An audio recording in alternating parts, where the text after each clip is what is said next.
Alas 4 ng hapon, tapos na ang eskwela. Walang dalang cellphone, tsinelas lang ang dala. Tumbang preso sa tapat ng tindahan.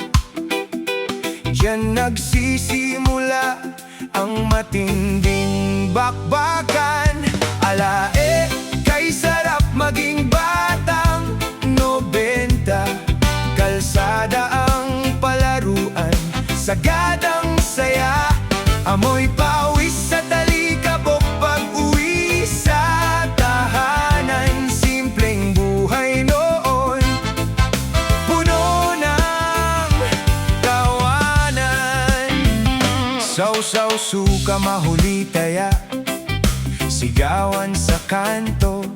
Spartan na tsinelas, kinakayod ang semento. May nagpapagulong ng jolen at syatong sa daan. May tatalon sa sapa kapag umuulan. Alae, kay sarap maging batang 90. Kalsada ang palaruan, sagadang saya.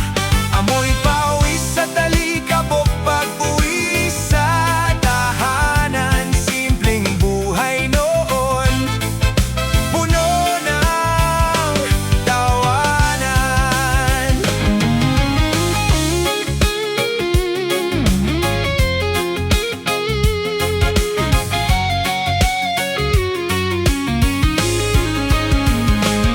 Pagsapit ng gabi at maliwanag ang buwan, taguan pong naman ang susunod na laruan.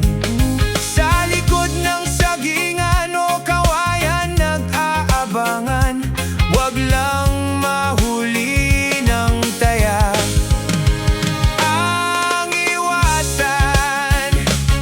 Mabilis lumipas ang panahon at nagbago ang paligid.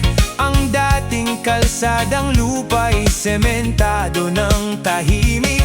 Ang mga kalaro noon, may pamilya na rin kasama.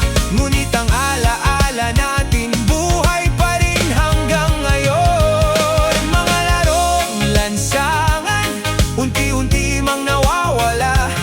Mga tawanan noon sa puso'y nananatili. At kahit saan man tayo dalhin ng tadhana, mga alaala ng pagkabata di mawawala.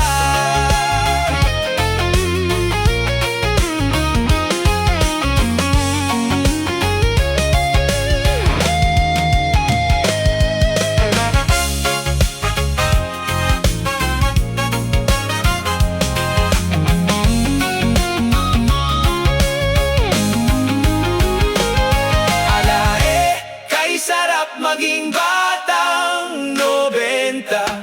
Kalsada ang palaruan, sagadang saya.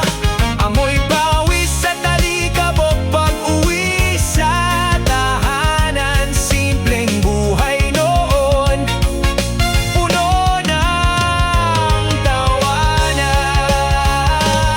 Alae, kay sarap balikan ang nakaraan. Mga pangarap noon na sabay-sabay hinabol natin sa daan. At kahit ilang taon pa ang dumaan, batang 90, kailan may di malilimutan. Hugas ng paa bago umakyat sa papag. May sermon man si nanay, tulog ay payapa agad.